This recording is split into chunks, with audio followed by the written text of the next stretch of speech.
Hi. So today we're going to be talking about something really interesting. How to ask someone about their sexuality. Yeah. And before I get into that, I'm going to tell you that today's video is brought to you by my latest MMF bisexual romance, The Muse. It's a very fun story and I'll talk more about it at the end of the video. Until then, let's talk about this because this can be very helpful. How?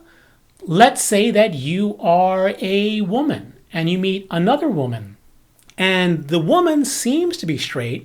She's had boyfriends, she likes guys, but you're getting like a vibe from her and you're trying to figure out, well, what is her sexuality really? Or even it could be something like you have a boyfriend or girlfriend and you just kind of get a vibe and you're not sure what the answer is. Or even with your kids. So there are many reasons why you might want to know how to ask someone about their sexuality. And would I say, well, okay, well, if you want to know about their sexuality, just ask them. Well, and I'm a big advocate of believing people when they tell you, right? I'll start out by saying that. However, I mean, there are a lot of reasons why you won't be able to completely believe what someone tells you. Let's say, for example, the difference between sexual identity and sexual orientation. So what is sexual identity again? Sexual identity is how a person chooses to present themselves to the world. So it's like a person's name. Like the only way you can know a person's sexual identity is to ask them directly. Hey, what's your name? It's Michael. Hey, what's your sexual orientation? Well, I am a mostly straight, male, cis, pansexual, blah, blah, blah. Like the only way you could possibly know that information is to ask them directly. But why might not that be helpful information in reply? So let's go back to the situation where you're a girl and you see another girl and you're trying to get the vibes. What are you really trying to figure out there? Are you trying to figure out their sexual identity just for the hell of knowing it? Or are you interested on like some lip-on-lip action with this other girl? Odds are it's because you're kind of interested in there and you're trying to figure out whether or not you have a chance. I mean, that's usually why you wonder such things. So will simply asking them directly get a helpful response? No, not necessarily, because odds are they're going to tell you their sexual identity. And their sexual identity doesn't necessarily reflect their sexual orientation. Why might it not reflect their sexual orientation? Because let's be realistic, people lie about sex. All people, heterosexuals, homosexuals, bisexuals. A lot of people lie about sex. So it only makes sense that a person would lie about their sexuality and hence give you a sexual identity that is not real, right? Another reason you can get an identity that is not helpful for answering your question is that the person might be in the process of figuring this stuff out. And that time of figuring stuff out could be years. It could just take forever to figure stuff out. So if they're in the middle of trying to figure stuff out, odds are they're going to default the standard, whatever it is in society. So if in your group, in your culture, whatever else, it is standard to say the person's straight, then odds are they're going to identify as straight until they figure out what their actual sexual orientation is. So you might get an incorrect or unhelpful response because they are still in the process of figuring out and they're using a default. And another reason could be is because they simply just don't know what bisexuality is. For example, I was dating a girl recently, or I was starting to date a girl recently, and I told her that I was bisexual, and she seemed to have a problem with it until I told her what the definition of what bisexual is, and she realized that she too was bisexual. And suddenly, me being bisexual was less of an issue because she understood that she was bisexual as well. So those are the reasons why simply asking directly, hey, you bisexual, might give you an answer that is not helpful to you because, again, you're trying to figure out specifically whether you're going to get some lip-on-lip action, and you simply hearing they're straight, A, may not be accurate, and B, doesn't help you to answer your question. So how is it you can get a helpful answer? Well, it's by asking them questions about their sexual orientation. And remember, the sexual orientation has to do with their fantasies and with their behavior. So how do you ask them a question about their fantasies and their behavior? For this, I'm going to introduce you to a new concept. It's called game theory. What is game theory? Game theory is simply the best strategy that humanity has come up with for two people who don't trust each other to work together. So let me give you an example to kind of show you what game theory is. Let's say that you're a kid and you have a sibling, and throughout your life you realize that your sibling tries to get you to do all the work while they sit back and do nothing. And if that's the situation, of course, if you two are in a room together and your mother comes in and says, "You two clean up this room," the odds of the room actually getting cleaned is very low. And that's what studies show. Like when two kids are in a room and a parent comes in and tells them to clean the room, it's much more likely that the room doesn't get cleaned at all than if it does get cleaned.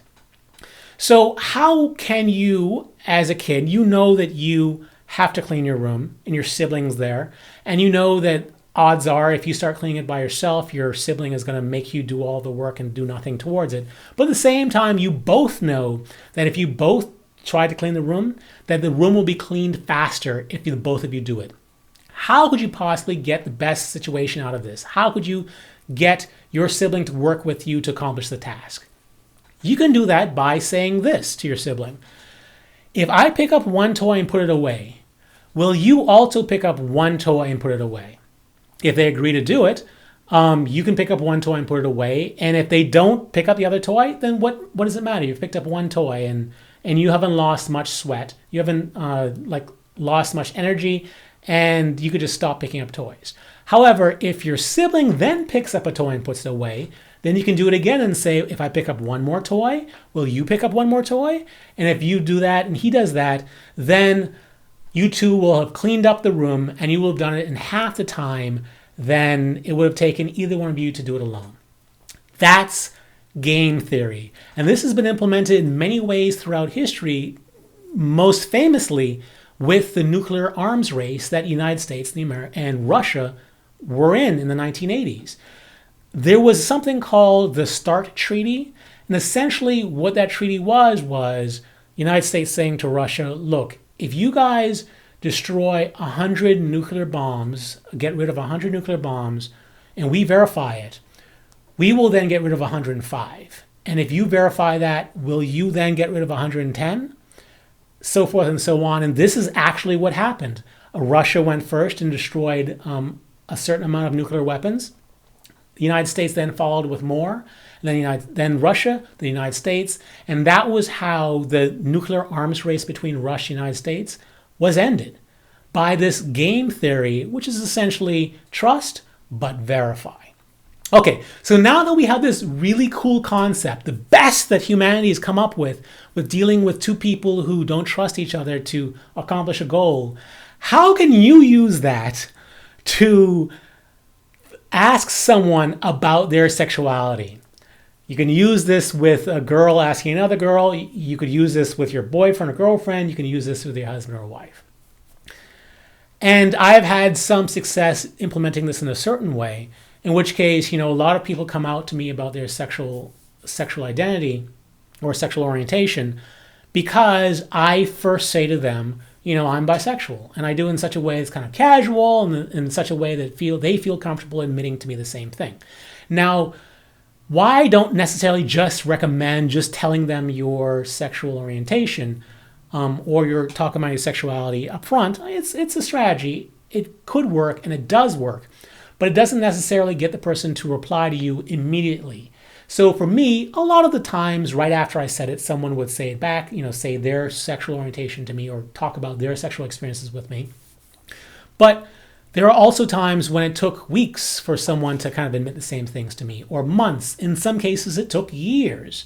So what's an even more effective way of getting someone to or ask about a person's sexuality and get them to respond right away? By entering into a game theory contract with them. And an example of that would be for you to say to them, if I were to admit something to you, could I ask you a question? Or If I tell you a secret, can I ask you a personal, or can I ask you something? Or even if I tell you something I had never told anyone else, could I ask you a personal question? So essentially what this is the game theory, which is that you are saying to them that we're about to enter personal territory here, and I'm going to go first. I'm going to reveal this information. So if I reveal this information, can I then get similar information from you in return? This is the best strategy possible for it. So you can do this with, if you're a girl and you're interested in another girl, you can say that, and if they agree, you can say, I've kissed a couple of girls before. Have you ever done that? Or, I'm into girls. Are you into girls? Or if you're a parent and you're trying to figure out about your kid, you can say, when I was a kid, I liked other, boys or girls, whatever else. Do you have the same feelings? So it can be applied in any number of ways. But the basic premise is that first you negotiate a contract, which is, if I admit something to you, can I ask you a personal question? And then you admit something on the same level of what you're hoping the other person would admit. Whether it be that you have kissed a girl before, or whether you were interested in more than one gender, or whatever else. So this is the give and take that's necessary. I hope this was helpful.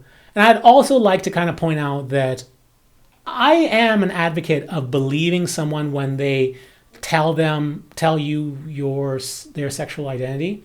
So, when it doesn't matter, I am an advocate of saying believe them. So, for example, let's say that someone at work tells you that they're straight, or let's say that a casual friend tells you they're straight. I'm a big advocate of just believing them. Why? Because it doesn't matter. It really doesn't matter. It doesn't affect your life in any way at all. It's just like saying, if a person tells you their name is Michael, why in God's name would you doubt that their name is Michael? Okay, sure, they might have been born Jimmy or something, but they're telling you that they want to be referred to as Michael. So just refer to them as Michael. What's the big deal? It doesn't affect your life at all. However, I do believe that if it does affect your life, then you have the right to question.